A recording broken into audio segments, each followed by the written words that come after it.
हार्दिक शुभकामनाएं मित्रों। माता लक्ष्मी भगवान कुबेर आप पर अपनी कृपा बरसाते रहें।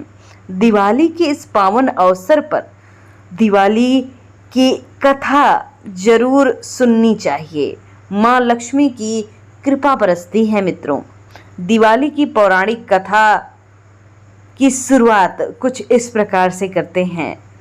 माँ लक्ष्मी और गणेश भगवान की जय। इस दिन पूजा के समय पौराणिक कथा का पाठ करना बड़ा ही शुभ माना जाता है।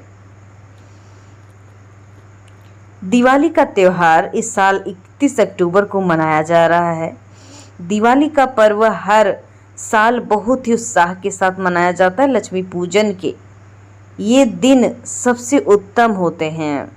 दिवाली के दिन ही भगवान राम लंका से वापस अयोध्या आए थे, इसलिए अयोध्या वासियों ने राम के आने की खुशी में दीप जलाए थे।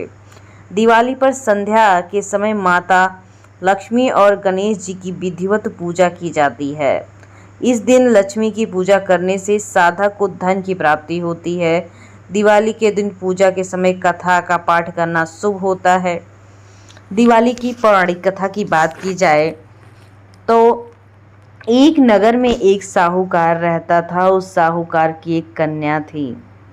उसने देखा कि लक्ष्मी जी पीपल के पेड़ से निकला करती हैं। एक दिन माता लक्ष्मी उस साहूकार की लड़की से बोली कि मैं तुमसे प्रसन्न हूँ, इसलिए तू मेरी सहेली बन जा। साहूकार की लड़की ने कहा, मैं अपने माता पिता से पूछकर बताऊंगी। इसके बाद माता पिता की आज्ञा पाकर लड़की माता लक्ष्मी की सहेली बन गई। महालक्ष्मी जिससे बहुत प्रेम करती थी। एक दिन लक्ष्मी जी ने साहूकार की लड़की को भोजन के लिए आमंत्रित किया। जब लड़की माता लक्ष्मी के यहाँ भोजन के लिए आई तो उसको माता लक्ष्मी ने सोने चांदी के बर्तन में खाना खिलाया, सोने के आसन पर बैठाया, बहुमूल्य वस्त्र पहनने को दी। इसके बाद लक्ष्मी जी ने उस लड़की से कहा कि मैं तुम्हारे यहाँ आऊंगी। लड़की ने स्वीकार कर लिया और अपने माता पिता को सारी बात कह सुनाई। उसके माता पिता बहुत प्रसन्न हो गए, लेकिन लड़की उदास होकर बैठ गई। उसके माता पिता ने उदास होने का कारण पूछा तो उसने माता लक्ष्मी के वैभव के बारे में बताया। हमारे घर में आकर वो कैसे संतुष्ट हो सकेंगी।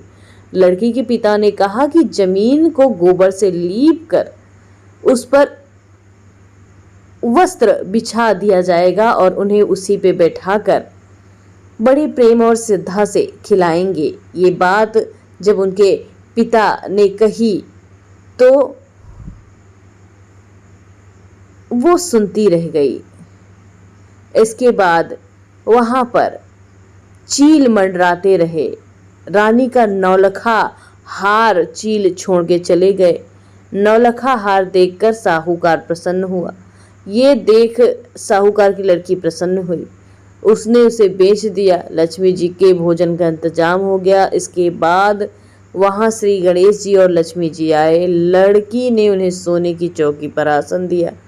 इस पर महालक्ष्मी जी ने गणेश जी ने बड़े प्रेम से भोजन किया। लक्ष्मी जी और गणेश जी के आने से साहूकार का घर सुख संपत्ति से भर गया और उस दिन दिवाली का दिन था। तब से दिवाली मनाने की परंपरा अब भी जारी है।